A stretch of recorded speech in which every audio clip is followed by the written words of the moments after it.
Okay, it's 7 o'clock. We will call the meeting to order. First item on the agenda is the approval of the minutes for the September 9th meeting. Rick, have you looked at these? I did. And I did Jim, too. have you looked at these? Yeah. Okay. If there are no amendments, I will make a motion that we accept the minutes as presented. Do I have a second? Second. All in favor? Aye. Okay. I just noticed one misspelling. It was a name in there, Hutchison, I think it was misspelled. Oh, okay. I signed the one in my book. Okay, second item on the agenda, we have the payroll warrants. We have 2 warrants. We have the payroll deduction warrants, and we have the vendor warrants. Everybody's taking a look at the warrants? I looked over just about all that, I think. Okay. And I'll make a motion that we accept all the warrants. I have a second. Second. Okay, all in favor? Aye. Okay. Okay, first item on the agenda is Ken Wimet, the police chief. And Ken is not here right now. It was an interesting proposal. I like that idea. Oh, this? Yeah. So, while we're waiting for Ken, at the meetings attended by select board members, just to let the public know, there was a breakfast meeting for area legislators and select board members in Florida. We didn't take plane, we drove, Florida, Massachusetts. So actually, Jim and I attended that. It was Ben Downing and a few other folks, and it was well attended, and it was a great sharing of information from our senator. Anything else to add for that meeting? No, I can't think of anything other than that. I went to a meeting Thursday evening at FCAT related to open meeting laws again. And it was interesting. There were a few points that were made that I thought were pretty good. All right, so our select board members are going to meetings and learning things. Yeah. Perfect. Okay, Ken, you're up. We have the Franklin County Law Enforcement Municipal Aid Agreement. Yeah. Okay. Mutual aid agreement, Yeah. This is something that has gained steam statewide, actually, in lieu of a court hearing years ago on a LeBlanc case. The Mass Chiefs have been trying for 10 years to get a legislation passed that would take away from this crossing over a border town. Okay. As far as having, any kind of police powers without being sworn in that community. You go to court and you are a sworn officer in that community, so you don't have the police powers there to make the arrest. So if you are after someone, they go into Deerfield, Exactly. you can't do anything about it unless Deerfield And, picks it up. really what is even worse, what came to light was we bring someone over to the courthouse. We have no police powers in that courthouse. Or we bring someone to the hospital. That's, We have no police powers. We're expected to act because we're wearing a uniform, yet we technically have no jurisdiction. and that has never been decided up to now? That they've been trying for 10 years to get this through. What's blocking that? That would seem to be kind A of retired common police chief. sense. Realistically? Yeah. Unions. Unions? Unions. Which What kind? Mass state police. Oh, the Really? state police. Well, they don't want to relinquish authority. They have can cover authority everywhere. everything. Do they have, they obviously have jurisdiction everywhere? Everywhere in the county. Okay. So what basically what this is, Berkshire County drew up a mutual aid agreement which all the towns have signed on to. And this is basically a boilerplate of what they did. Mhm. And so Franklin County's doing it, Hampshire County's gonna do it, Hamden County's gonna do it, Mhm. Worcester County will do it. And then everyone will get those on. And eventually Western Mass will do it. And then hopefully it'll gain headway that way, legislatively. Okay. it makes common sense that you can be supportive of one another when there's an incident of some kind. And you think of a serious incident is what I was thinking when I started reading that we may need more help, and the state police may not be available. And I somebody mean, a can come in perfect and get help example to was, us. Cameron Pleasant missing. Yes. Right, sure. Yeah. I mean, that's, Yeah. Any disadvantages to this? I see none. Okay. I see none the way it is written. Okay. It's pretty straightforward. The responding officer, Mhm. their town is responsible for their officer. Mhm. You know, somebody comes into Conway, if they do a traffic stop, they make an arrest, the court time is on their dime. We don't pick up any of their expenses for them doing their, vice versa. If I make an arrest in Deerfield, Deerfield isn't responsible for the court time. The arresting officer is responsible for all the court paperwork. It doesn't fall back on the other jurisdictions. So Okay. it's a fair and equitable agreement. Okay, all right. I'll make a motion that we accept the Franklin County Law Enforcement Municipal Mutual Aid Agreement. Do I have a second? Yeah. All Do you in want to favor? second that? I'll second that. Yeah. All in favor? Aye. Aye. Okay. You don't need to, Well, I defer Let to it my pass by. colleague who's been Old on guy. the board longer. But I'll second once in a while, just to keep it live. from being boring. Exactly.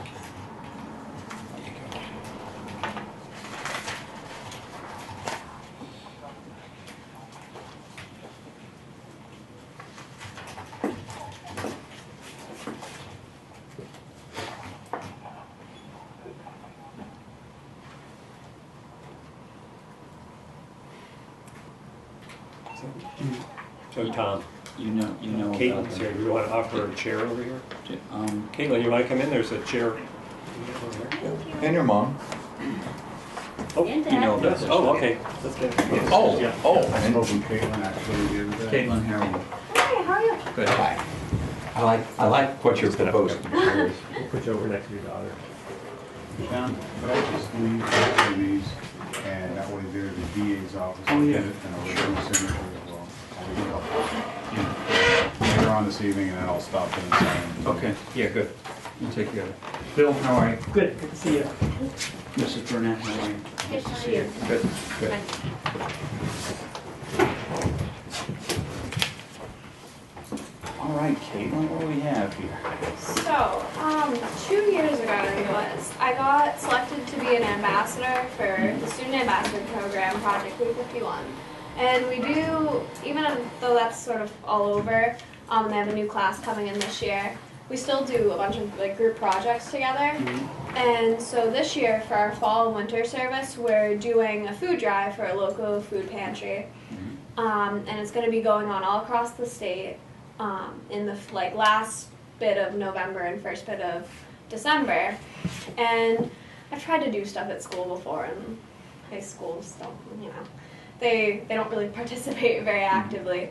So I thought instead of doing a food drive and collecting hands that way, I would hold a road race, and then instead of people paying registration to come and run, I would have them bring in a bag of non-perishables or something, or a donation, and then I'd bring it to the Hilltown Food Pantry in Ashfield. Sounds like a great idea. Sounds like a great idea. Okay.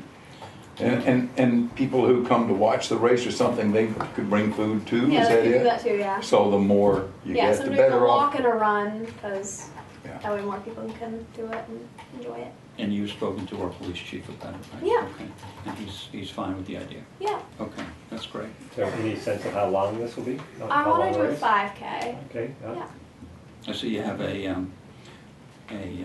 route Oh mapped yeah, out. that Mhm. got changed a little bit Okay. because I was talking to Kenny and he said instead of coming down by the church and crossing 116 there, to have it come down Ives Road and then cut onto the sidewalk and go that way. So that's what I'm Good doing. idea, because that Mhm. turn is a little rough there. Yeah. Yeah. Okay, that's a good idea. All right. All right, I'll make a motion that we accept Caitlin's proposal to do a road race on November 30th for the Hilltown Food Pantry. I enthusiastically second that. Okay. Aye. All in favor? I will enthusiastically be in favor. Thank you. Thanks for those Thank big you, words. Kate. All right, thank you. Very Right. good. So did you arrange for perfect weather? Yeah, we're gonna Our hope fingers so. crossed, right? Yeah, Yeah. November the 30th is, Yeah, it was kind of iffy. yeah. Well, people have to wear their warm-ups and so Yeah, on. I can do It it. can be cool. All So right. you'll be running in the race as well as organizing it? No, I think I'm gonna stick around and make sure. Uh-huh. I'd love to be running it, but Oh. So you're gonna make your parents run it? well, they're volunteering. Oh, there you go. All right. Volunteer help, good. Don't know if they know that yet, but. Great. That's Well, great. Yeah, that Thank sounds you for great. coming in. All right, thank you for Kate. having me. Yeah. Oh, you can leave those there, no problem. And thanks to your helpers Have a too. good night. All right, thank you. Mrs. Burnett. Thanks. Nice to All meet you. right, good work. All right, Bill, thank you. Sorry you can't run it. Because you're probably one of the bigger runners in town. Great. Aren't you? Nice doggy you got Yeah, there. yeah. Thank you. Gotta meet tomorrow, so. Oh, I'm good. Yep. Good luck. Thank you. All right, bye. See ya. Have a good night. Doug, you're up. Thank you. Good evening. How are you? Great. Thank you. And you? I'm fine. I'm on the wrong side of the camera. But I'm not on the other side of the camera. I wanted to take just a couple of minutes, and I've tried to be as brief as I can be, to bring you, as well as the viewers in Conway, an update on Frontier Community Access TV, or FCAT. And I sent some of these materials up. I see you've already got them there. I'll refer to the sheet first, which is the almighty bottom line budget. And I don't know if you have a black and white or a color copy or not. Black and white, okay. The two numbers to look at is the bottom two numbers, bottom right two numbers. One is $4,601 and the other is minus 48%. And I'll explain those very briefly. $4,601 means we are actually over, that amount over what we expected to have at this point, which means that we're doing good. We're keeping within the realm of our budget.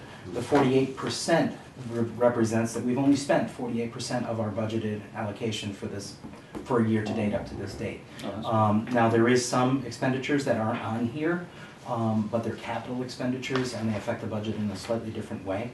And they were only just made within the past week or so, so they're not yet on, they haven't yet been incorporated into the overall budget.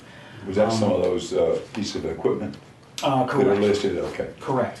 And also, we have not yet received our first quarter payment from Sunderland for a variety of reasons. There's some snafus and some warrant issues down in that town. And so as a result, we haven't yet received our entire quarterly allotment yet. But even in spite of that, even in spite of our income numbers being down, we're still inside that number by over $4,000. Good. So we're doing very, very well in that respect. That will change over the course of time. We plan to have some more hours for our outreach coordinator as well as for our technical support person over the course of the fall and the winter. So that number is going to slowly start to come back up towards where we budgeted. So there's that. That's in good form. I won't go through every single detail of the report. I will remind your viewers that this report is available in our public file. Anytime anybody wants to come and take a look, they're welcome to. Stop by our offices and they can read through all the details. I would like to just quickly run through a couple of things. Under our production facility update, the first page, we've got one regular studio production that happens on a weekly basis, and we could certainly, there's plenty of room for more. Over the course of the summer, we were lax in that. The studio was underutilized. But we're doing some outreach and we've spoken to some folks. So I think that over the course of the next month or two, we're going to start to see additional studio productions happening, which is good news. We have been doing a lot of production in the field. And as the school year starts, Kevin Murphy, our outreach coordinator, has been doing a lot with the kids at Frontier Regional, middle and high school, to start recording sporting events and to get them active and working. And he's doing at least 2 sporting events every week on average over the course of the fall, as much as possible. Skipping over to the second page, we've applied for a grant from the Community Foundation of Western Massachusetts to help start a citizen journalism project, and I'm really excited about this. Our goal is to have individuals with some basic training take over where local newspapers and especially television news leave off. Those news stories which they would deem too small, which still are very much of interest to local residents. Happenings, local organization events that are happening in any given town, so on and so forth. And so we're hoping to get that up and running by the first of the year. We're doing some prep now, and we plan to build the structure over the course of the next 60 days or so to make that happen. Backing up a little bit to facility notes. We've been looking for the past year or so at possibilities for a better facility for us. Our current space is too small. It's not ADA compliant. It's really not outfitted for a variety of reasons for a TV studio. It served us well up to this point, but we're certainly looking for any options that might come down the road. To that end, we've been looking at the old St. James Church on North Main Street in South Deerfield. We've looked at the possibility of shared space with the South County Senior Center. We've looked at the possibility of sharing space at the old, what is now the Western Mass Regional Library building. I participated in a tour there and engaged in some conversation about that as a possibility. These are not working on quite the way. Each facility has its advantages and disadvantages, so we continue to look. Is St. James still being used as a church? It is not. That's what I thought. Yeah. That actually would be a great location. The building is the right size. Geographically, it's a great location. It's still close to Frontier Regional. It's within the so-called INET, so wiring it up for cable would not be an expensive proposition. One of the reasons why we're not looking at the Western Mass Regional building, Western Mass Regional Library building, which is in the industrial park in Whately, is because the network infrastructure to tie that into the cable system would cost probably something between $150,000 and $200,000 just to run the wire. Be very expensive. Now, would you rent it from the diocese, or would you try to buy it? The diocese is not interested in renting. They're interested in selling, and it's not only the church but also the rectory building. Right next door. And Yeah. I've done a tour. What I haven't done is actually find out if the church would be interested in separating the two properties off. That would be the ideal situation, because we can use one building or the other, but both would be a little overkill. However, if we could separate the property so that the residents could be then sold afterward, then we could probably, as a net result, get the church for a fairly low price, and it could be an economically feasible option for us. Yeah, that's what I would hope. Yeah, and that is something that I'm going to go back and talk with folks at the diocese about that, just to rule out all options. But we continue to look. There's actually a piece of empty land that I know of in South Deerfield, and based on that availability, I've been looking at the possibility of building a new structure.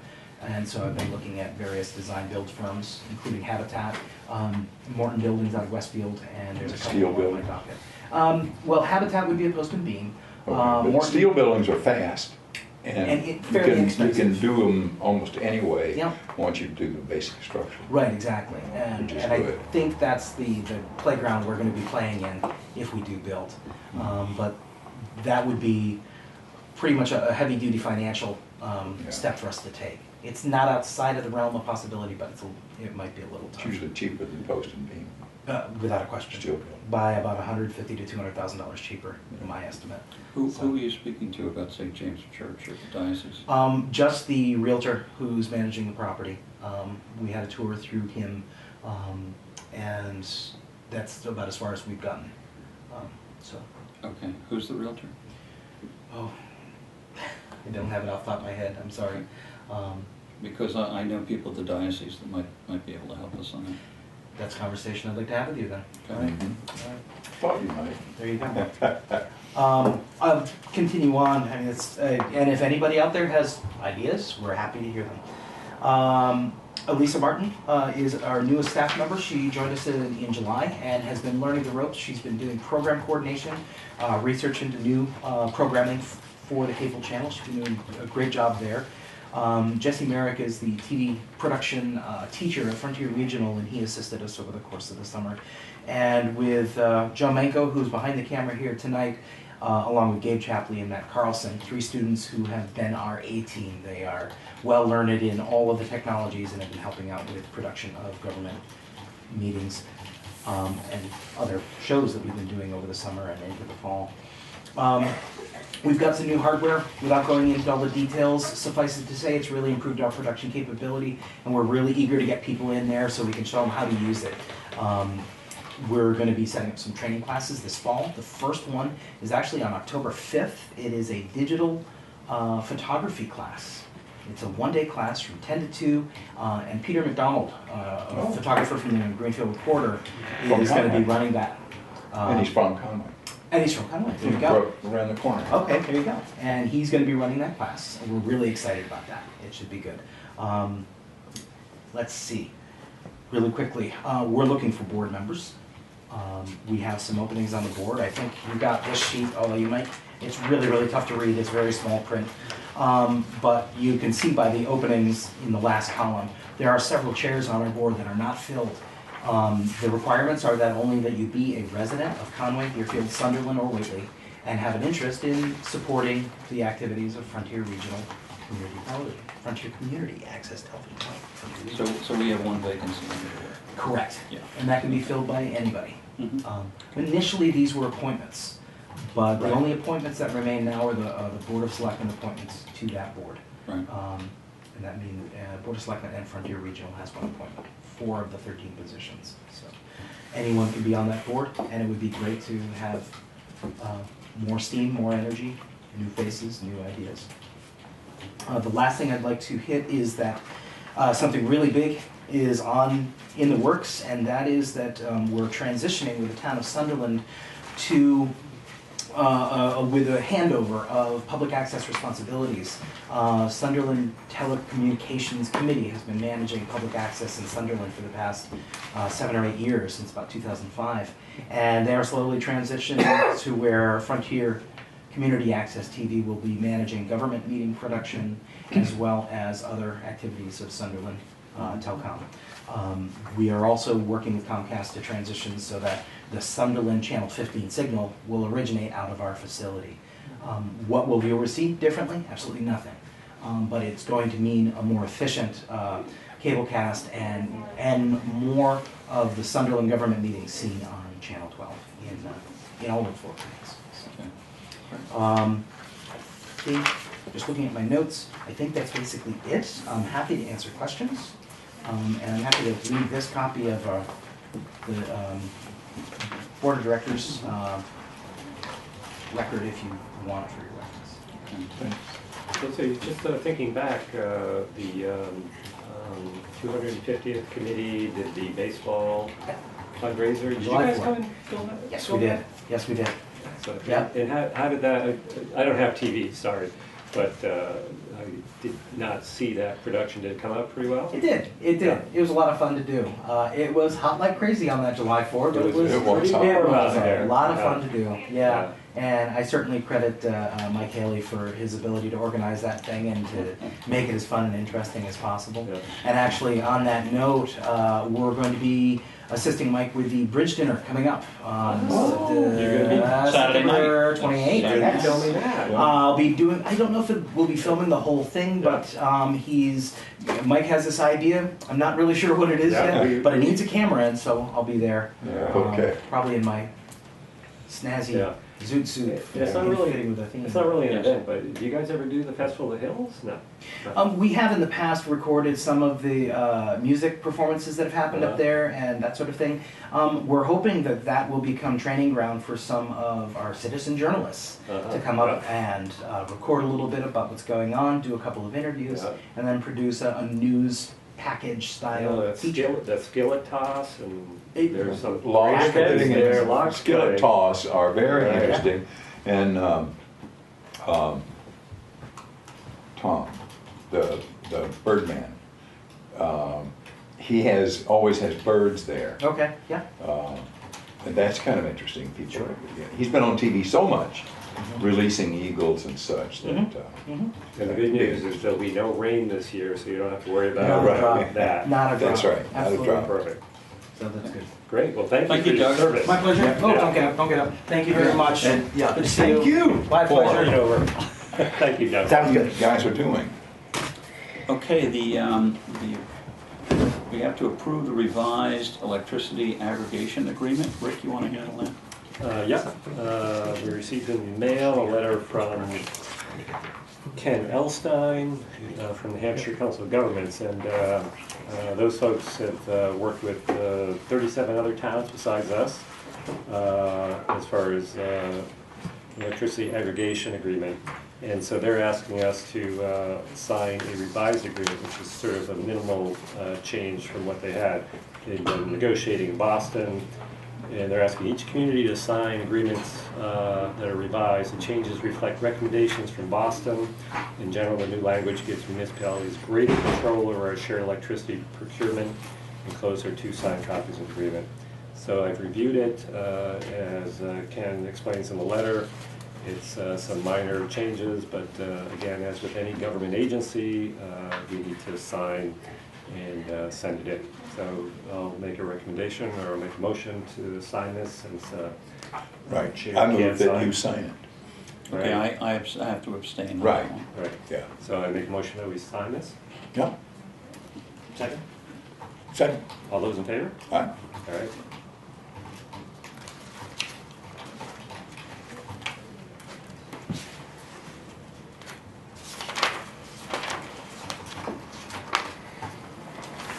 Yeah, it's in there somewhere. On the back, maybe on the back of the report.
You can move her along, just fill in a couple of dates.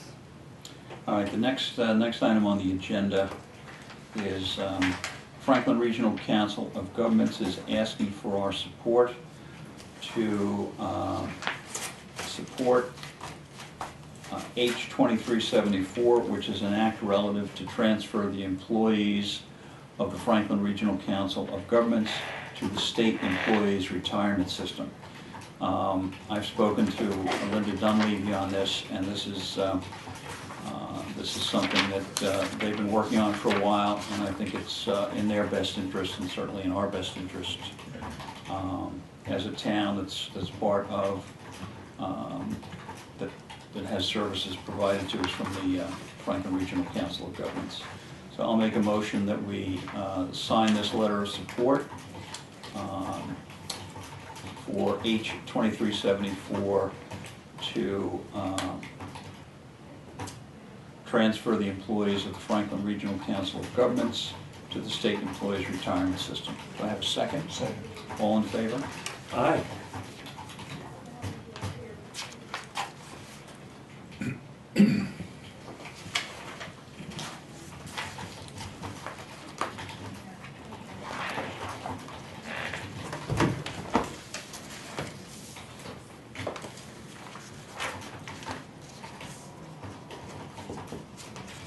Okay, next item on the agenda is a request to contact the town council regarding a resident request to bury utility lines in the right of way. Tom, you can call town council on that. Do you want to go up and present that to us? Yeah, I was notified by our highway superintendent, Ron Sweet, that a resident on a road would like to bury his utility lines, not have them above ground.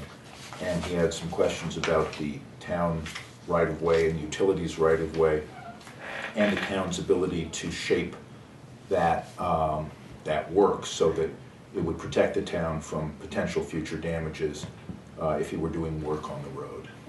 Okay, let's coordinate with town council, with our highway superintendent, and with the resident on that, okay? Thank you, Tom. I heard they're awfully nice new residents.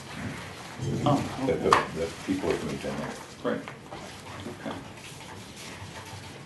Okay, next item on the agenda, land issues for Jan. Let's see, I looked at it earlier. I can She give my was- update if we need. There just a minute ago.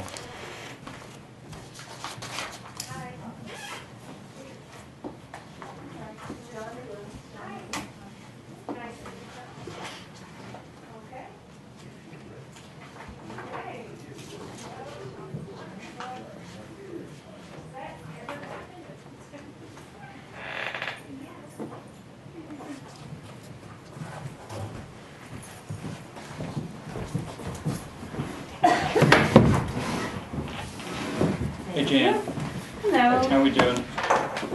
So this is Dawn Bloom. He's Hi. our tax title Nice to meet attorney. Oh, hi, Jim Nice Moore. to meet you. Hi, Don. Pleasure. John O'Rourke, the chair of the Selectmen, Jim Moore, and Rick Dean. Okay. If you forgot their names, look at that. I right know, there. thank Isn't that goodness. great? I'm so happy to see those names. And we already introduced her to Tom.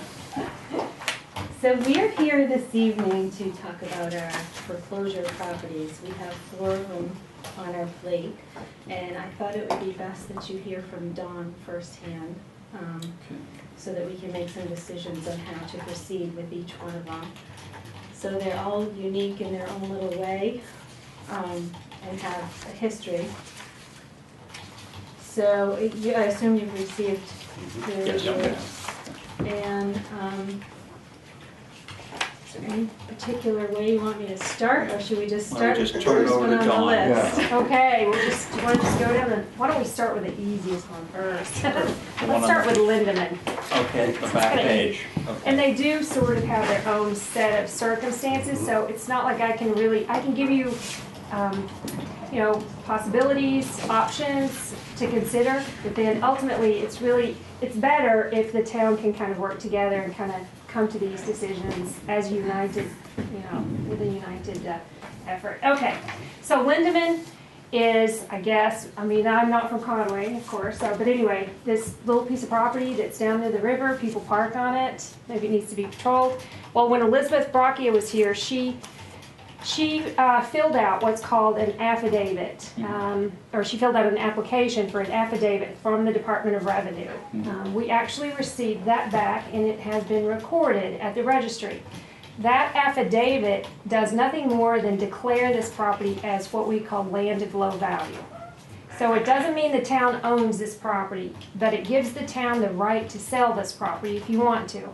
If you sell property under Chapter 60, and this falls under Chapter 60, there are certain guidelines that you have to use. It has to be a public auction. You can transfer it interdepartmentally if you want to keep it. That's something that I have another town that does a lot of transfers. It's the only town I have that does that, but anyway. So that's probably a possibility. But, so the question is now, what do we do with it? Normally, if you're gonna have an auction, you would include these land of low values that we have recorded affidavits for. So if we have an auction for the Steinbeck, is it B-E-C-K, for the Steinbeck property, then we could include this one so that you could auction the 2 parcels. The only problem. Is Steinbeck land of low value? No, but it could be auctioned. Oh, I see what you're saying. So Yeah, could be if auctioned you at the same decide time. to have an auction and to sell this one by auction, you would want to include it. Problem is whether or not you really want somebody to buy this property, because they might be able to let people park there. I don't, you know, you're gonna lose complete control if you sell it to someone else. So you have some options. You could always set a minimum bid. You don't necessarily have to go by the assessed value, because there might be value in this property for parking or something like that. But, you know, we could talk about it if you really want to try to put it out for auction, hoping that nobody's going to bid. I mean, that's really one way that you can kind of retain control. But if nobody bids your minimum, You still have to adjourn that auction, hold another one, then you actually deed the property into the town. So it's not really a simple process if you want to go that way, if the town wants to keep this property. If you really want to sell it, I think there's the neighbor that might want it, right? The lady might bid on it. There's some possibilities, we haven't heard anybody. Okay, so we don't own this right now. You don't own it outright, but a land of low value is as far as you can go with this type of non-judicial foreclosure. Mhm. The next step, it's really just permission to auction at this point. Okay, from the is Department this of Revenue. number of 85,000 in back taxes correct? Yes. How can they get? how can Because it's they been in get tax title for years and years and years. 100 years? What are the taxes on this Let property? me look it up. Annual And then, taxes? how big is this property? It's a little piece, It's isn't it? tiny. It's one, I think they were telling us last year. $85,000. Because been interest overassessed. continues to accrue, legal fees, election Oh. fees. Oh. Hey, I didn't charge anybody. I Dog, actually didn't what do the heck? anything. Since 1990. Yeah. Oh, And 23 years? Wow. Okay. Boy, those penalties and so, I mean, the interest. taxes are low. They're average $100 a year certified turnover to the treasurer. But how can it get 85,000? Well, I'm following Liz's spreadsheet here. So in 2012 was 85,000. I can certainly check her math if you're doubting it, but That'd be a here. mistake It's somewhere. like a quarter of There an isn't. acre or Look at something. the interest that accrues each year. That'll teach you to pay Each your year taxes has on time. sometimes $6,000. Here's an example of what can happen. Right, What is it, quarter of an acre or something like that? It's 16% interest, keep in mind. all right. Oh, wow.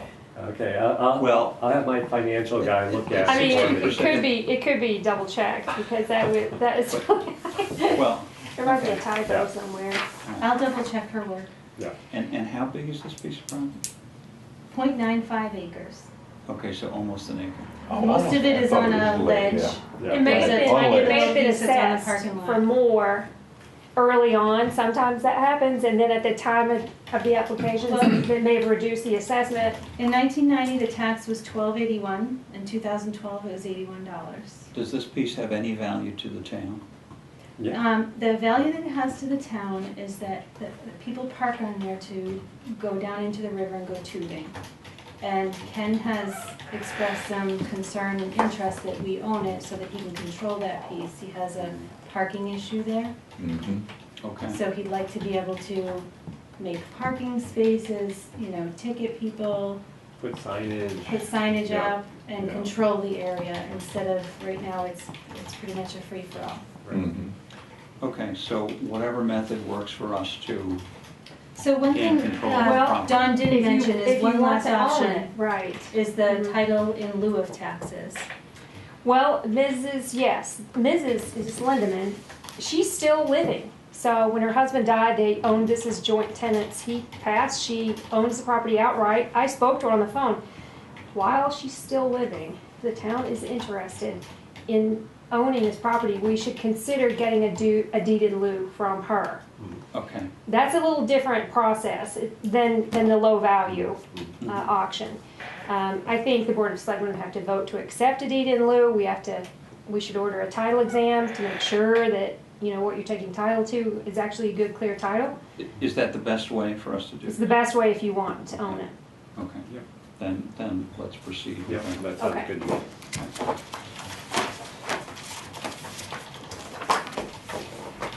Well, let's put that to a vote. I would suggest that we take Dawn's recommendation on this piece of property on Bardwell Ferry Road so that the town can get this property a deed in lieu of foreclosure. Is there a town vote required to do that? Maybe just the Board of Selectmen, I'd have to check, to be honest with you. I think it's just the board, the legislative body. Do I have a second? All in favor? Aye. Okay. And then if there's a record of this vote, we can make sure with the Department of Revenue that everything's okay. And I think we just need to record that with the deed to Okay. show that we had authority to do that. Okay, I think we just need to confirm that we don't need a town vote. Right, Yeah. Great. because we're not spending any more. Right, oh, and Yeah, one okay. other thing, Tom did contact our liability insurance people, Tom, right? Yes. And they told us that it would be no additional cost to ensure this piece. Okay. Is that correct? Even though it borders the river. Surprising, what's the reason for that? It would be included under our current general liability. Okay, good. All right. And that, we can coordinate together so that you can add that to your insurance. You could get insurance coverage on that when you actually get the deed. Okay. Hmm. Okay. Okay. All right. Next easiest one, Dawn. Okay, let's go to the next one. Deerfield Road, 638. So that one, we are just waiting to determine if we have a buildable lot or not. We don't know where we're at with that. Folks were going to Okay, look how into. much land is there? Tom, Two- sell it to 2 acres? Have to look it up. Approximately Yes, 2 a acres. little over 2 acres. Okay, so, And and there's a stream that runs near it, is that why there's a buildable Yes. problem? And the septic system is partially located on Howard Howard Boyden's Boyden's land. I don't know if you can see that. Tom has some There's a little information picture on of the it. map. All right, yeah. Yeah, this is it, and this is Howard's land, Hmm. and this is Howard's farm. Right. Did Howard express an interest in buying this? Oh, okay. Yes. He did. If Howard wants to buy this, we still have to have a public auction. Mhm. But what we can do is find out through conversations with Howard what he's willing to pay for the property. Mhm. And if he says he's willing to pay, no idea really what this is worth, $50,000. Mhm. Maybe he doesn't want to pay 50, but we need to have an idea of what we know we can sell it for. So if he tells us he'll pay $50,000 for it, then we can put it out to bid with a minimum of $50,000. I mean, it's risky for him, but he can show up. If we have an auction, we can have a sealed bid auction, and if people are within $5,000, then, maybe could bring them into a room or something like that. But because this was foreclosed on through the land court, there's no requirement to publish in the newspaper. So all you have to do is post something somewhere, town hall, public library, a couple of places for a couple of weeks, and then you can auction it. So sometimes with a situation like this, if we have, let's say there were 2 abutters that we knew both abutters were interested in this property, and we really didn't think anybody else would want it because of the septic situation, then we really could just kind of work with these 2 abutters, make sure they knew that we were going to auction the property, because that way we're almost targeting them, but we're still having a public Still auction. Yeah. And Does- just to let you know, the taxes on that one at foreclosure were $27,507. And I did bring that figure up to Howard, and he said, oh, they wouldn't pay that. Yeah. Right. Does Howard have any real interest in this because of the septic situation? No, a couple of things could happen. I mean, he might be willing to sell a little bit of land to a new buyer or to the town if the town thought it might be beneficial, Mhm.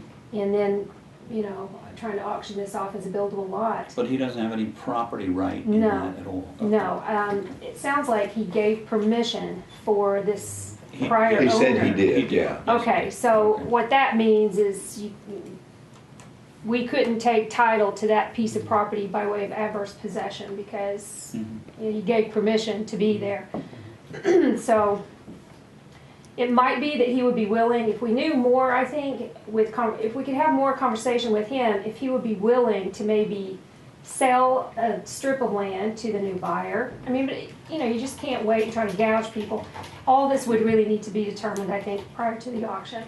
Okay, so we should have a conversation with Howard before the auction. Yeah, Okay. yeah, and if that would make the property buildable, for him to, maybe he would be willing to sell some as opposed to buying all of it. Mhm. Right, okay. All right. Otherwise, you've got a non-buildable piece of land that maybe, I don't know, if there are other neighbors that might be interested in buying it. Okay, but we don't know that it's not buildable right now, right? We don't know that, no. Okay. It's likely that there's not anywhere else to put a septic system, so they're going to put a new septic system in, but I don't know that for sure. Well, there's a wetland or a stream or something goes right through the middle. There's a lot Yeah, to a deal lot of- with there. Yeah. There might be some new septic system designs, but I don't Yeah. know. So the question is, does the town want get rid of this quickly or invest more money in to make money off of it. Tom, you have something? Yeah, I am in the middle of getting quotes from physical engineers. It looks like just a few $100s would be enough to determine whether it was buildable or not. Okay. We'd have to dig the pit, Mhm. and we'd have someone from the Board of Health go down to verify the perk test. Okay. But the engineer would not only do the perk test, but look at surrounding variables to see whether or not it was buildable, and that we could get done for well under $1,000. Okay, let's proceed with that then. Okay, moving right along. We're gonna say Parker to the end, so now we're gonna go to Fisher. Okay, 3033 Shelburne Falls Road. This property, there's someone living there right now. Yes. We did get an eviction order for Okay. October 15th or 16th. Okay. So we're waiting to see if they actually are able to get out. Okay, well, everything is moving in the right direction. I mean, because the town owns this property and could possibly be considered to be a landlord, it's really important to make sure that the property is up to code. I'm not sure this property can be brought up to code, so the proper thing to do would be to start an eviction process for those reasons. So I don't think you'll have any trouble.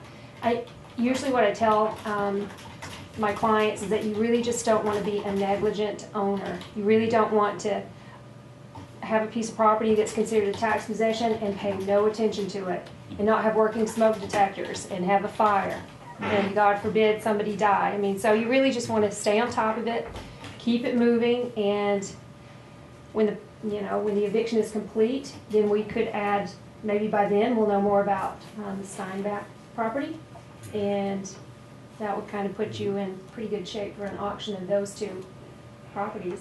Okay. If memory serves me correctly, you may know, quite a number of years ago, an oil tank gave way in the basement of that house, I think. And that's why there's a log cabin next door. They had to move out of that house and build a place next door to live because they could no longer live in that house.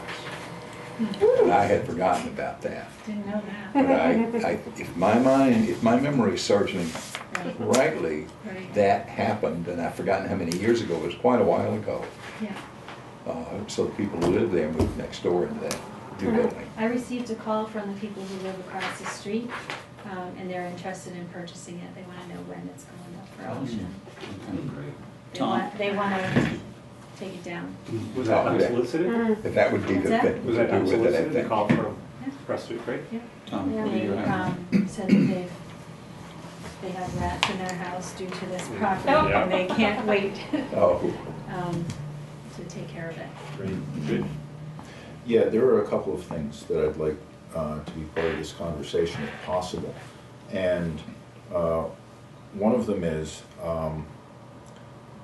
that the town does own the property, and we have gotten a note from our insurer that says that unless we clean things up, unless the property is cleaned up to their specifications, their property, their person came around and looked at it and said, these are the things that will have to be done in order for it to be insurable, that property will no longer be insured within days of their eviction.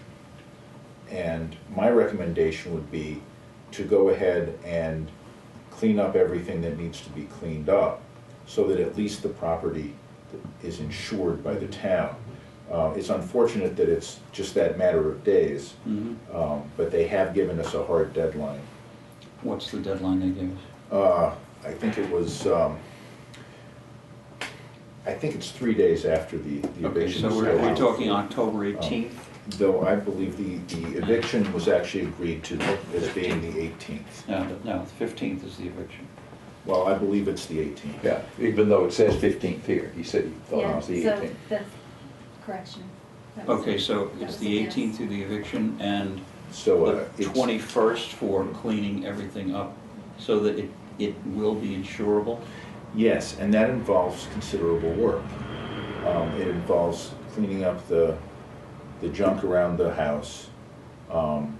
There is a there is carpentry that would need to be done to the house that would take more than 3 days to arrange.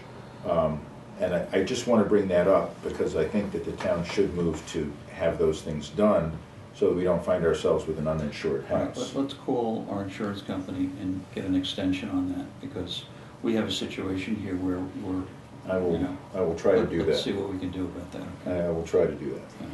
Are they, I'm sorry, are they making a distinction between liability insurance and homeowners insurance? Will you, sometimes, depending on maybe your like umbrella policy or the policy that you're carrying on this building, for example, they might give you liability coverage and not what we typically know to be homeowners, because we really don't care if the house burns down. So maybe we're not asking them, you know, to insure the building itself, if we can just get protection from injury, personal injury on the property. But that, Well, that might be what they're talking That about, would you know, still cleanup. involve some of the items that they have asked be taken care of. It's something that we are going to have to figure out fairly soon, and I'll work to see what I can do. Worst case, they say no, and then we'll have to scramble. Okay, if they say no and the last day is the 21st, and we can get the present occupants out on the 18th, can we arrange an auction for the 21st? Who is handling the eviction? Is it someone here in-house? We went to the Town Franklin council. County Well- Housing Town council? Authority, the town council came. Okay, let's confirm with town council, because housing court is interesting, because you get these orders, but then these orders have time standards attached to them. So let's find out what day can the truck, I mean, literally, when can the town send a truck there and load the people on it? Because that's often what has to happen. There is a day, I mean, they can Yeah. tell the people to leave, but that doesn't mean Different they way. can get a court order to They can be leave. physically removed. So from we that want place. to find out what day can these people be literally physically removed from the property. And I don't know anything about housing court, so I really can't answer that question, even if you showed me paperwork, I wouldn't really know. Yeah, the order is that the parties are to appear in court on October 18th for review on compliance with the agreement. Failure of the defendant to appear may result in the issue of an eviction order. Which won't be that day. So Tom, going back to the letter from the insurance company, you did give me a copy of that. I didn't bring it with me tonight, but I think it was basically 3 items. There was their requirement to deal with a tree that was leaning somewhat on the front porch there, because we went there that day with the inspector. Overhanging branches. they That say. I think will be very easily taken care of. I can get our highway crew to go down and do that. The other one had to do with one of the roofs, one of the shed roofs that was looking pretty dicey, and the requirement was not to get it fixed by the 20th or the 21st, but it was to get somebody assigned to do that. It didn't say get it done, that sort of thing. There's one other. Believe it did, and it has to be certified as having been done by that date. Yeah, okay, we'll take a look at that. Yeah. And again, I think what we'll do is get these things done as best we can, just to keep the insurance going. And then The third one's the biggie, right? cleaning up the yard. But the floor wasn't in there? The floor was not in there because he didn't make an No, internal he didn't inspection. make it. Cleaning up the Floor's yard. really bad. There's a big It's- hole in the kitchen floor. Yes. There's Like so through much the basement. trash in the yard that it's a hazard, It's a So trip that's hazard what and he. Okay, other can we yeah. get our highway crew out there and do something about that? Yeah, I think we Okay. can. Okay. Yeah, so I think these things can be dealt with. Okay. I'll work with you and Okay, the highway crew, good. we'll get them done. And the other part that I wanted the board to consider was if they're having trouble getting themselves out of there due to their monetary situation, that the board consider a Guilford Trust Fund grant to give them, say, first and last month's rent and a security deposit to establish them somewhere. And I do have HUD fair market rents for the area, which are fairly high. But, you know, taking this step now could avoid a lot of pain for all parties in the near future. For a one-bedroom apartment, it's $752, and two-bedroom apartment, $952. There's a couple and a 2-year-old, almost 2-year-old, so they could conceivably get by in a one-bedroom apartment, which would mean that first, last, and security would be a little bit over $2,250. So I would suggest considering that, perhaps not at this meeting, but perhaps at the next meeting to ease their way out. Yeah, these are, okay, but these are not property owners in Conway. They're not property Well, owners, the but, wording for the Guilford Trust is Conway citizens and want and need. So it'll be a discussion next week, but I think that would qualify them. They're presently Conway citizens. Put a proposal together for us, okay? One thing that you could consider also in this situation is to offer them that money to just go ahead and leave. You know, why do you need to make a big court case over it? Why do we need to pull a truck up and literally move you? I mean, if you're willing to offer them some money to help them reestablish themselves, they might voluntarily go. and they have agreed to voluntarily go, and I question whether or not that is going to happen in a timely way. Right, right. Okay, we'll have further discussion on that. Okay, Oh. next one. So that's one for last. Okay. Oh, I did draft, just hang on to this if you want to, but some of the things we're talking about tonight are just kind of in writing about insurance, right? I mean, sometimes you have people living in property, they're considered like hostile owners because with foreclosures and stuff, it's a little bit different, but anyway. So you can just read over that if you forget some of the things. All right. Jason Parker. Well, this one's very interesting because we filed our action in land court, of course, for delinquent property taxes. The title exam came back. There's a fairly significant mortgage on this property. I want to say it was $204,000, and that's with Beneficial, which is now like HSBC. So we've got Jason, who's not living in the property. Jason's wife had an interest, Heather. They're divorced. She lives somewhere else. She filed bankruptcy for a little while when she got the notice in the case, but that all got resolved. So Jason doesn't have the money. Heather doesn't have the money.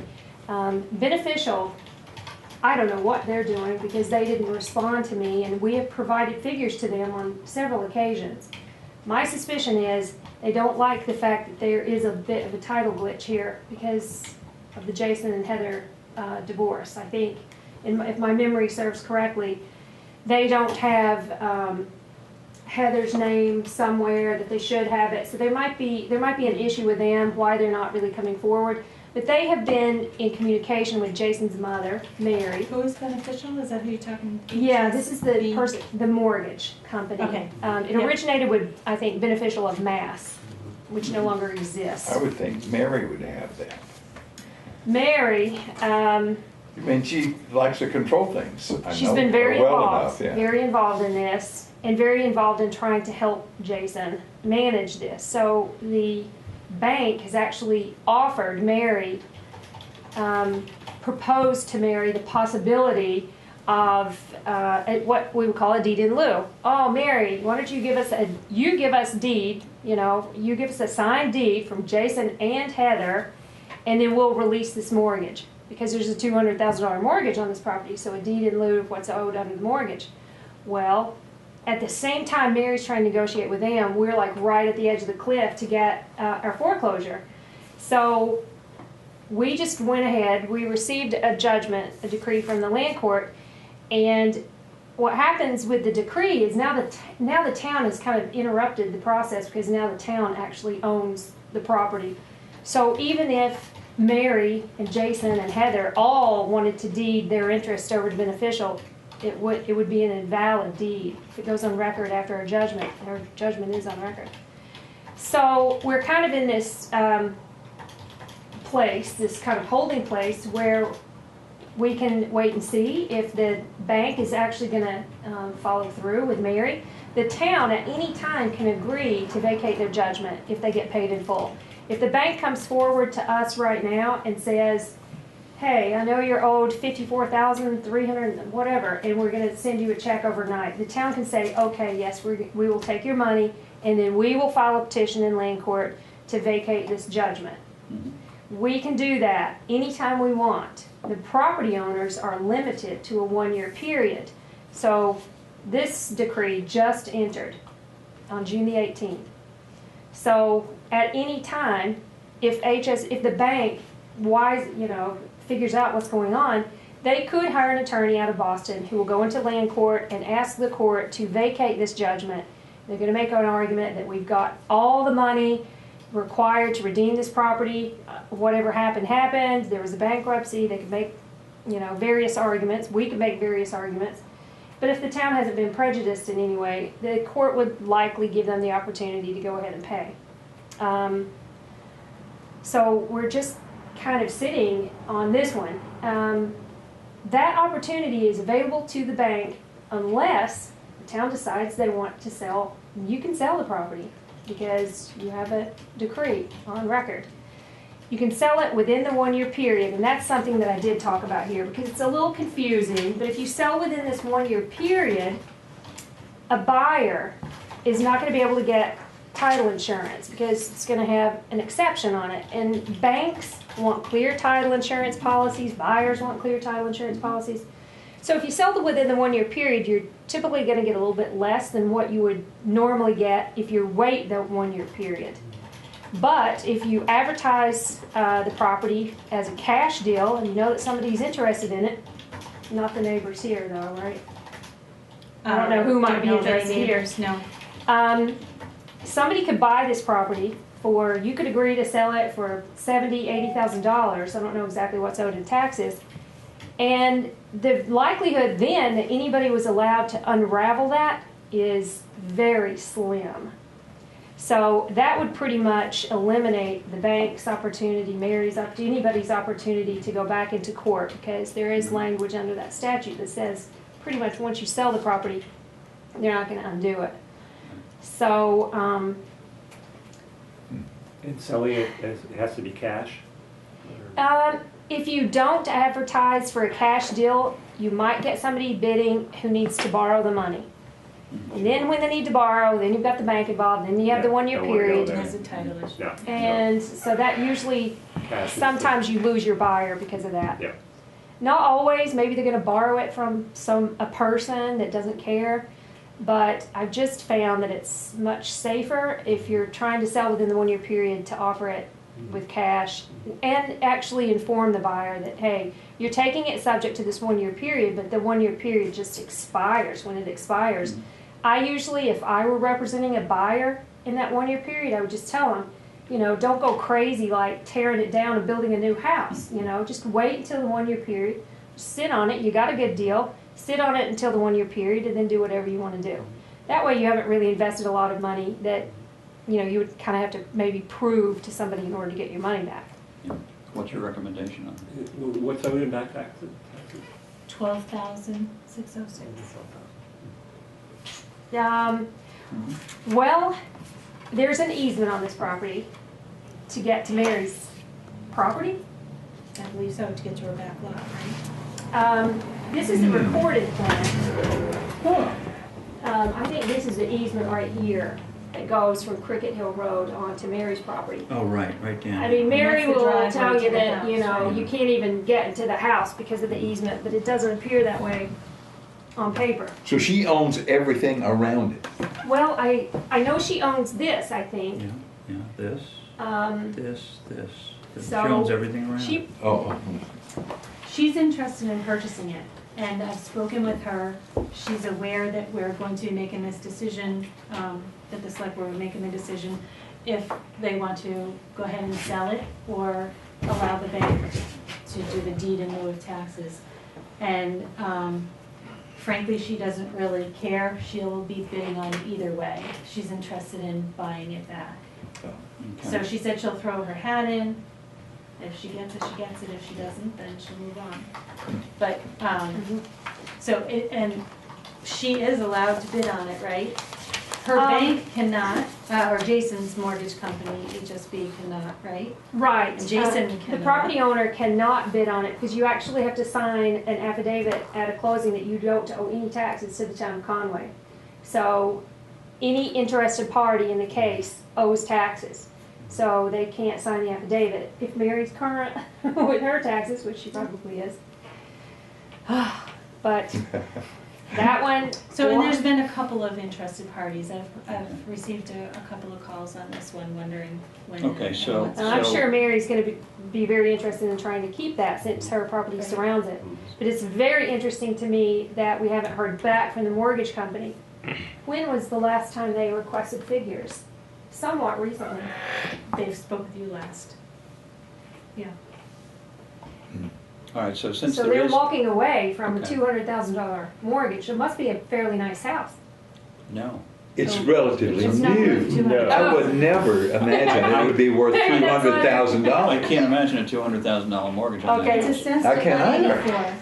I can't either. It might be one of those. It's assessed in 2012, 184. 2013, 184 So that's a $150,000 mortgage. for 1 acre of land.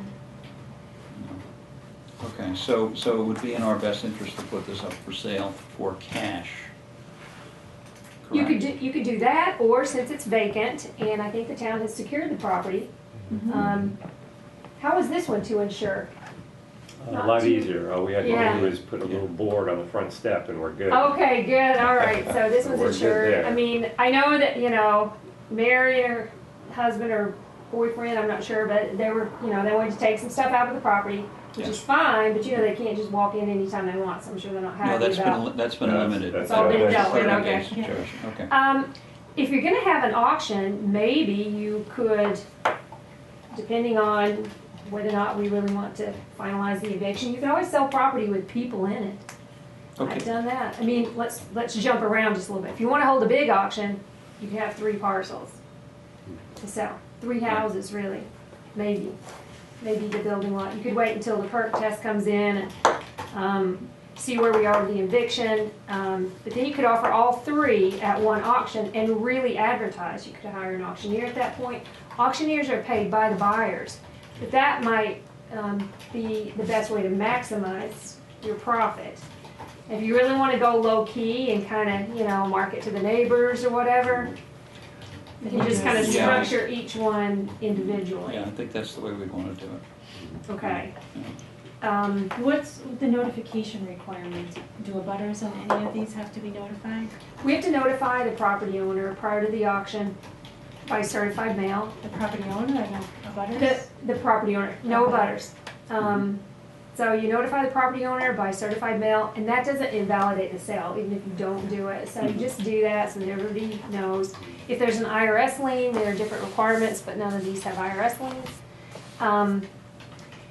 And then depending on, how much punch you really want to go with, you can decide whether you want to publish or like make big flyers, and post them. If you want to have a public auction, you can hold it in-house. I mean, I could help. We do the best we can. We're not auctioneers, but I mean, it's not that complicated if you're just selling 1 or 2 parcels.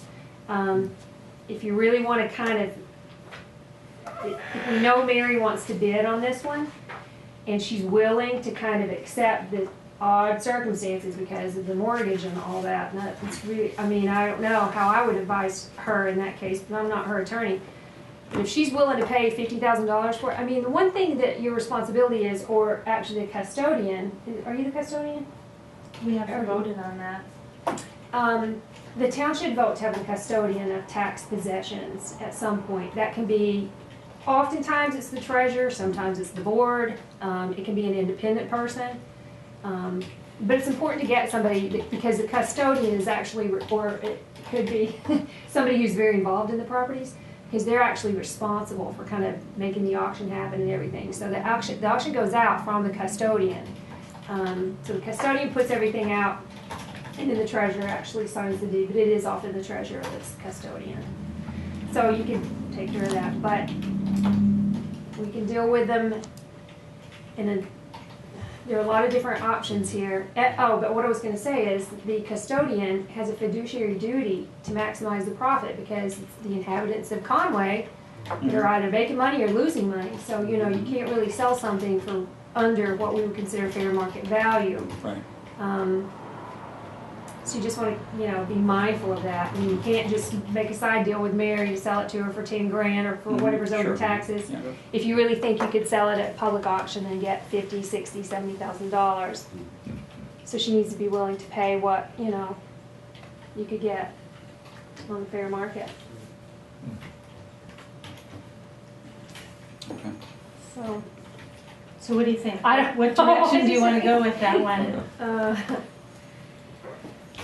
As That's John really the one mentioned that kind earlier, of, we're at a fork Yeah. on that one. Which way do we go? Again, I like going out to auction for cash for that one as well. Yeah. Yeah. I think I that's think the that best. would be Yeah. a good way to go. Yeah. So for that one, for example, a minimum bid, how would we determine that? Who's the best person to say, oh, this, Well, you can just determine that on your own. Mhm. I mean, you can make a decision that the town is not willing to accept anything less than $60,000. I mean, and you can put it out that way.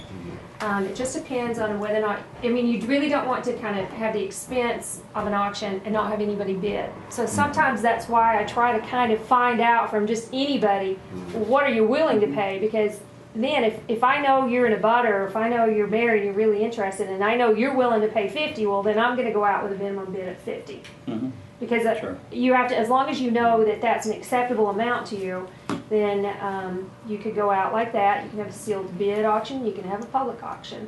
Mhm. so, Okay.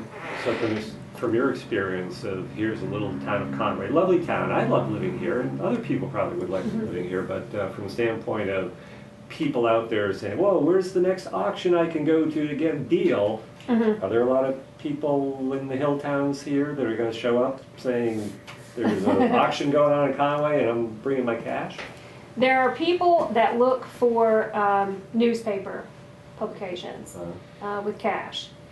And there are people who, when they see the notice for the auction, they will actually go directly to the owner, not to the auction.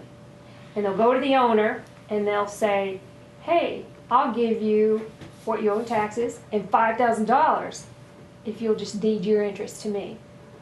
And then they'll go into land court under that 1 year period, if we're in the 1 year period. And then they'll go into land court and ask the court to vacate the judgment, acting as though they are the property owner. That used to be very common. And we actually fought against that very diligently in one town, and we won that one case, so that we were able to then auction that house. But we had to argue against an investor who had located or contacted the property owner and made a deal, a side deal. That's usually the only thing you have to work. You often had to worry about that before. The guy was local, and I haven't seen him since, so maybe he's kind of scared off, but that was very, very common. So you would expect, if you put like the Fisher property up, or wait a minute, which one? He wouldn't be interested in Cricket Hill because you see there's a mortgage on that one. Because when you redeem as a property owner, everything stays alive. You don't foreclose any of the encumbrances. So for, Steinbacher, that Shelburne Falls Road, he could actually contact the two property owners, the two kids, and say, hey, I'll give you $5,000 each, deed me your interest. And boom, just come and pay the taxes to the town and ask the court to vacate the judgment. So you kind of run the risks sometimes of maybe only getting what you're owed. Worst case scenario, you get everything you're owed. And in that case, the legal fees would be theirs as well, right? So, Yeah, I mean, even our legal fees are paid for that. right. And we often, at an auction or something, I'll often add in what we call a special assessment for legal fees, so that the buyer pays legal fees, the buyer pays, if there's an auctioneer, the buyer pays the premium. So. Okay. Well, we've learned a lot. Yeah. Now you're confused. Yeah, no, we're not confused. I mean, We're just choices to be made. There and, are choices. The idea of getting these off of our hands and into other people's hands with some exchange of money is sort of where we're going, so. Mhm. So yeah, I think we've got. So enough did you come to a information. decision on that one, or? On Cricket Hill? Yeah. All right, let's auction this for a minimum, let's talk to Lee on what a minimum would be on this property. Lee Whitcomb's our assessor, as you might know. Oh, okay. Yeah, so yeah, auction, sounds like a great idea. Okay. So what are you thinking in terms of auction? Are you thinking of waiting for all three? Or, no, going No, I low think key we one have by different one? situations Okay. Yeah, here. I think they're different, I think Yeah. one by one. Yep. Somebody could talk to the neighbor who's interested in Shelburne Falls Road about what they were willing to pay, just Yes. to give us an idea. I can do that. Yeah. Yeah, Sharon will do that for you. And then after the perk test, Well, we also have the same situation with South Deerfield with the neighbor. Howard. Yeah. Howard, do you want me to talk to Howard as well? Sure. and maybe if Howard wanted it, well, he already admitted he didn't want to pay a lot of money. Yeah. Yeah. We even You have have to do the perk test, yeah. butters at 3033 who want it. Right, Mm. yeah. So Okay. all three properties have, Well, Parker doesn't Interested have people. Interest, yeah. butters, Yeah. but there's Mary, so someone Yep. needs to talk to Mary, I guess, too, to find a Hey, new. And if you don't Once you talk publish, to Mary, you're talking with everybody else. yeah. Jan's great, we really love Yeah. Jan. Poor Jen. So then you can decide whether or not you want to publish or not. If you don't publish, then you can send out then you do want to target the butters, because you definitely want to stir up some interest. Yep. Because you really want to try to maximize your profit. Yep. Okay. Out of In curiosity, summary, you're gonna work with the Lindemans for that deed and will. Yes, I'm gonna go for a deed and will. are you originally from someplace like Kentucky? North Carolina. Okay. He's a southern boy, as you might. Really? you might have From picked up. Alabama. Oh, yeah, you Oh, break yeah. some I went to ties. school in North Carolina, In the middle. in Wake Forest. Yep, yep. That's pretty close. I'm from, not really from Asheville, Boone, like Spruce Pine, Boone, Bakersville. Bakersville, wait a minute, this here's Bakersville. What? Oh, no, this Now- is Conway. Did you ever we go have there? Folks To Boone. here. Boone, Bakersville? One of my professors in Wake Forest Yeah, became a professor at Boone. up in Appalachian. Yeah. And he died just a few years ago. I got to talk to him before he died. I found out he was there. Yeah. Yeah, my wife and I were down through there I don't know, about 3 years ago. And she wanted to go to Blowing Rock. Yeah, So we went there, down through Boone and down to Asheville and met some people. I went to seminary at Wake Forest. oh, Theological nice. school. Yes, yes, yes. Yeah. But I worked at Dix Hill for 2 years. Dorothea Dix State Mental Hospital Oh, in Raleigh. okay. Raleigh, North Carolina. Yeah. It's only 20 miles down the road. Yeah. Oh, that's interesting. But I love the Asheville Boone area. It's very scenic, the Yeah. mile out of town. But it's I couldn't find the center of Asheville when I was through it about 7 or 8 years ago, which is the only part I remembered when I first went there in the 50s, mid 50s. It has really Grown. changed. I got lost the last time I went there, so that tells you. Yeah, I was lost. Yeah, I got lost and in then my own hometown. happened to come upon these old buildings in the center of all Yeah. of this, and I said, "There's the Asheville I remember." Yeah, yeah. Oh, that's Yeah. interesting. Final question? Yep. Yeah. Should we clarify a custodian of the properties? To me, there seems like three options, either myself, Tom, or our building maintenance manager. I think I think I'm gonna get this one, aren't I? yeah, we'll, Okay, so do we need to do any kind of formal vote or appointment? Yeah. How does that I happen? will make a motion that we assign Jan as the custodian for all of our deed in lieu of foreclosure and deed in lieu of taxes properties. Second? All in favor? Aye. Okay. Congratulations, Thank you, Jan. Jan. Custodian. Dawn, thank you for coming in. Yes, you're welcome. It was a pleasure meeting all of you. Nice meeting you. Nice meeting you, Okay, Dawn. good. Always nice to see them Southerners up here. I know, well, there you go. That was custodian as deed in lieu of, Yeah, for all What's the the- properties we Tax have. in there. possessions Tax is- possession, Yeah. tax title. A short word, right, kind of encompasses. I need a all. motion. What was the motion? The motion to appoint To appoint Jan as the Jan as custodian custodian of for all of Tax the properties we possessions, have. properties in tax possession. Yeah. God, I just saw her shoulders go down a little. I Oh my know. gosh, oh my gosh. Thank you, okay. Thank you, Jan. Thanks. Thank you, Dawn. Okay, next item on the agenda. Lee Whitcomb came in and has presented us with a pro forma recap unused levy capacity letter, which has to be signed by me for the Department of Revenue.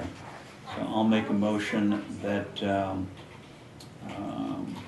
I sign the pro forma recap unused levy capacity letter for the Department of Revenue. All Say in that favor? fast 3 times. Yeah, right. Second? Second. All in favor? Aye. Okay.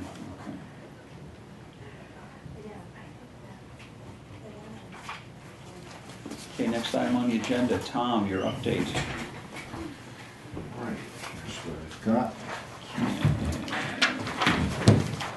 I am very pleased to report the Town Garage Building Committee met Wednesday and decided to advertise for an owner's project manager while starting the designer selection process, running those two in parallel to kickstart this process in hopes for something being able to happen during the next construction season.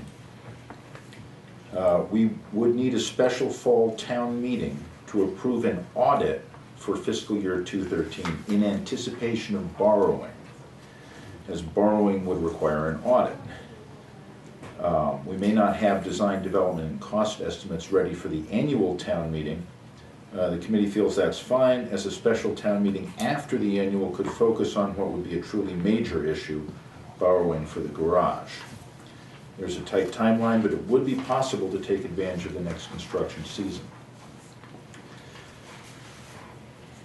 And I'm going back and forth with Tom Shaw on that committee regarding the wording of the request for proposals for an owner's project manager. And reviewing Chapter 7 of the Mass General Laws, which spell out in great detail how that process has to take place. Okay.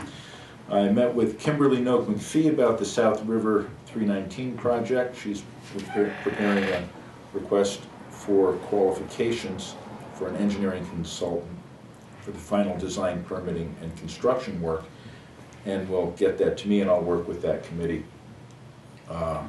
as that moves forward.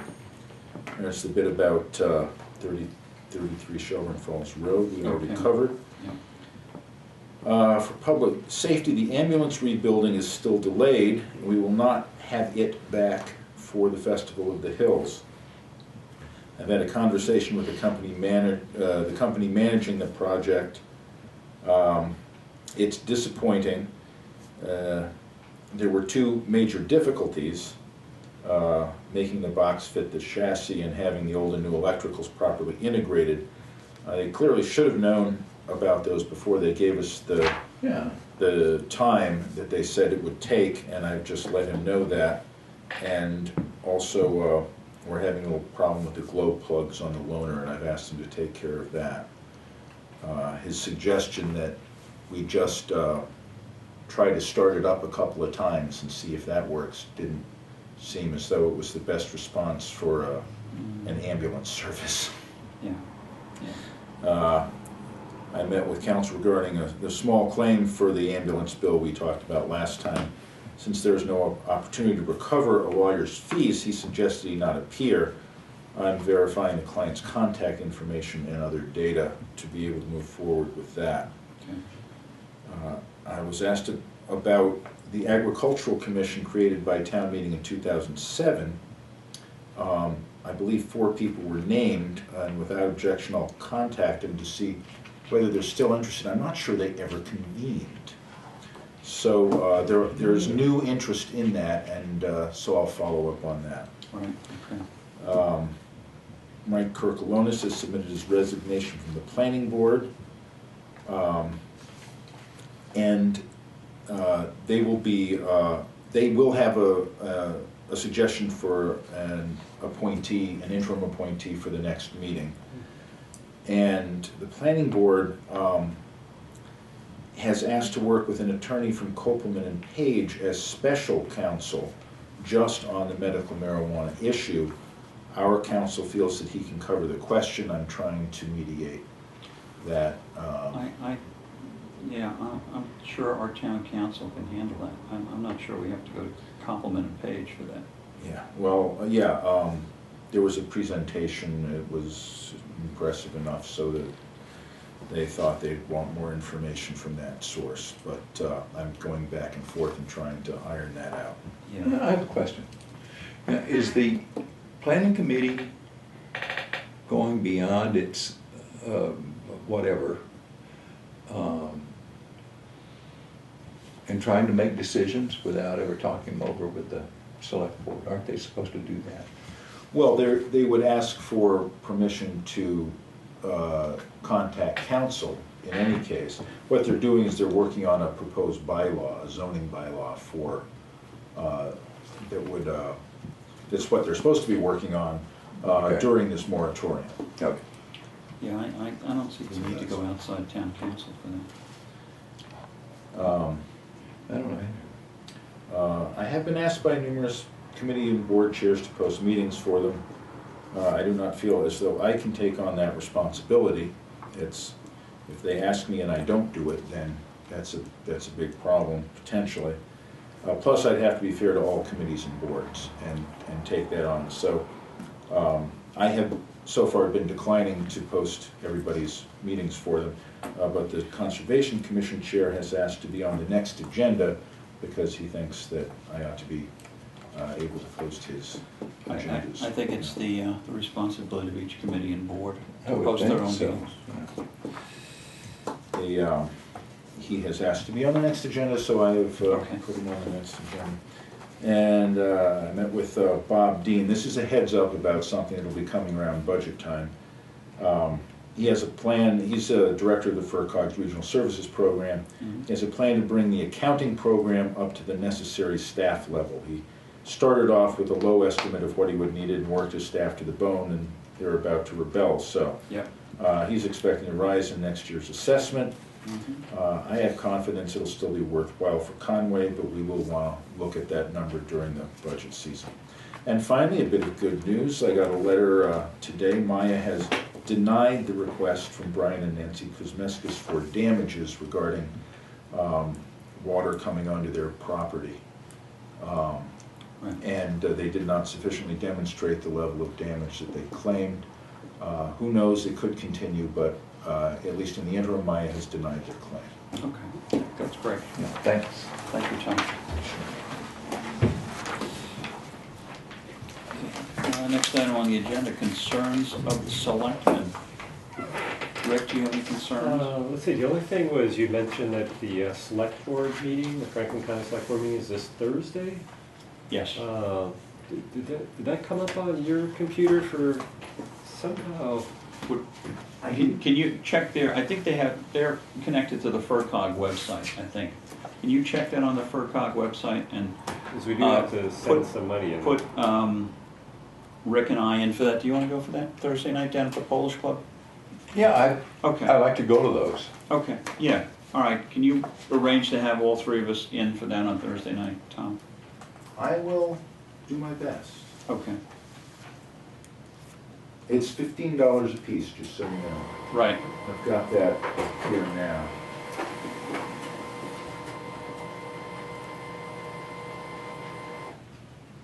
And they are asking for checks in advance.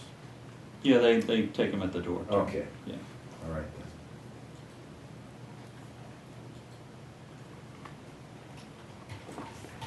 Okay, do we have any other mail? I don't have a folder. Do we have any other mail? There was I just put the Maya letter in, and Okay. that's really the only major thing, aside from the usual spam. One announcement, we have State Senator Benjamin Downing, who will be at the Town Hall General Purpose Room on October 15th from 2 to 4 to meet and talk with our residents. Let's see, how are we gonna let folks know about that? We'll put it on our website. Yeah, is that gonna get to enough people? Anything it- else we should do? Can we get it into the visitors? Ooh, good question. Let's see. Visitor. Oh, 10:15 maybe. Visitor, Oh. you have to have things in by the 25th. So Tom, can you talk to our town, or is Ginny still handling the No, visitor? Ginny's not handling it, it's Oh. Marcus Marcus McLaurin. McLaren? McLaren. Do you know Marcus? No. Okay. Tell you what, I'm gonna be here in the morning, I'll work Okay. with you on. See if we can get connecting with something in the Marcus. visitor on that.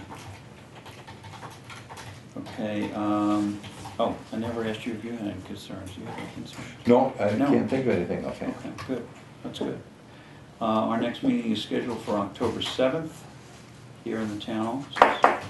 Anything else before we make a motion to adjourn? No? No, okay. I'll make a motion that we adjourn the meeting. Do I have a second? Okay, all in favor? Aye. Okay, thank you, gentlemen. Great, Thank thank you. you.